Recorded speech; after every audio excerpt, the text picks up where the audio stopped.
শাশুড়ি বৌমার সম্পর্ক নিয়ে এই সমাজে অনেক সময় অনেক কথা ওঠে যে একটা ছেলের বিয়ে হওয়ার পর ছেলের মা হয়তো ভাবতে থাকে যে বৌমা আমার ছেলেকে কেড়ে নেবে।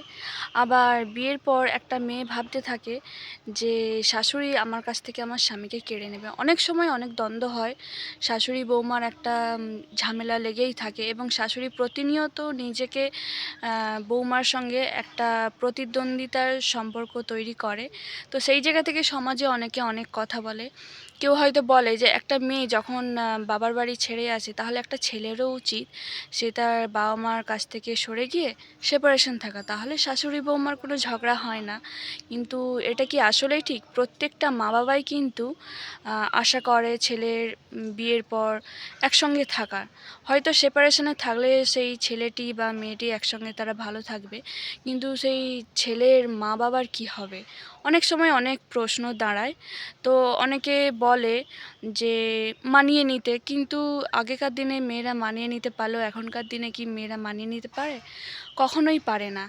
তাহলে এখানে সমস্যা অনেক কিছু দাঁড়ায় যে শাশুড়ি বৌমার সম্পর্ক কেমন হওয়া উচিত। শাশুড়ি বৌমার সম্পর্ক যদি সবথেকে গুরুত্বপূর্ণ বিষয় হলো যে বন্ধুত্বপূর্ণ সম্পর্ক। কারণ শাশুড়ি কখনো মা হতে পারে না আর বৌমা কখনো মেয়ে হতে পারে না। শাশুড়ি যদি মা হয় তাহলে বাড়ির সমস্ত কাজ তো মা করবে, যেমন বিয়ের আগে মা বাড়ির সমস্ত কাজ করতো। আর বৌমা যদি মেয়ে হয় তাহলে তো বৌমা কোনো কাজই করবে না, বৌমা নিজের ইচ্ছা মতো শ্বশুরবাড়িতে চলবে। তাহলে সেটা তো কখনো সম্ভব নয়। নিজের বাড়ি একটা শ্বশুরবাড়ি অনেক তফাৎ। কিন্তু শাশুড়ি এবং বৌমা উভয় যদি উভয়ের বন্ধু হয়, দুজন যদি দুজনকে মানিয়ে নিতে পারে, একটা শাশুড়ি সে এতদিন ধরে যে সংসারটা চালিয়ে এসে সে হয়তো তার বৌমার হাতে সমস্ত কিছু ছেড়ে দেবে না, কিন্তু বৌমাকে যদি সে নিজের মতো করে শিখিয়ে পড়িয়ে নেয়, বৌমার সঙ্গে যদি একটা ভালো সম্পর্ক গড়ে তোলে, তাহলে সমাজে প্রত্যেকটা বাড়িতে শাশুড়ি বৌমার সম্পর্ক খুবই সুন্দর হবে। এবং সংসারে যে পুরুষ মানুষরা থাকে তারাই মাঝখানে অনেক সমস্যাতে পড়ে যায় যে শাশুড়ি বৌমার সম্পর্ক নিয়ে। কিন্তু শাশুড়ি বৌমার সম্পর্ক যদি বন্ধুত্বপূর্ণ হয় তাহলে কিন্তু পুরুষ মানুষরাও ভালো থাকবে। কেননা শাশুড়ি বৌমা ঝগড়া হলে সমস্ত কমপ্লেন তো সেই ছেলেটির কাছে আসে। ছেলেটির মা হয়তো বলে যে তোর বউ ভালো না, বা বউ বলে যে তোমার মা ভালো না, তখন ছেলেটি অশান্তির মধ্যে পড়ে যায়। কিন্তু শাশুড়ি বৌমা সবথেকে ভালো বন্ধুত্বপূর্ণ সম্পর্ক থাকলে তাহলে কিন্তু কোনো অশান্তিই থাকবে না আর ছেলেটিও ভালো থাকবে। এই পৃথিবীর সবথেকে শ্রেষ্ঠ সম্পর্ক হচ্ছে বন্ধুত্বের সম্পর্ক।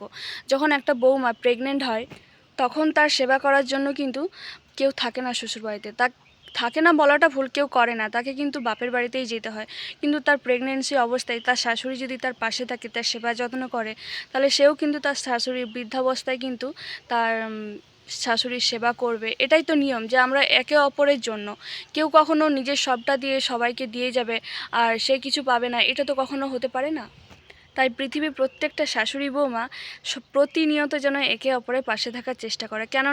কেননা সেই শ্বশুরবাড়িটা কিন্তু শাশুড়িও নয় আর বৌমারও নয়, দুজনেই কিন্তু বাইরের মেয়ে। তাই নিজেদের মধ্যে প্রতিদ্বন্দ্বিতা সৃষ্টি না করে, ঝগড়া সৃষ্টি না করে যদি বন্ধুত্বের মতো যদি সম্পর্ক তৈরি করে সংসারটাকে যদি ভালো রাখা যায়, তাহলে এর থেকে তো ভালো আর কিছু হয় না।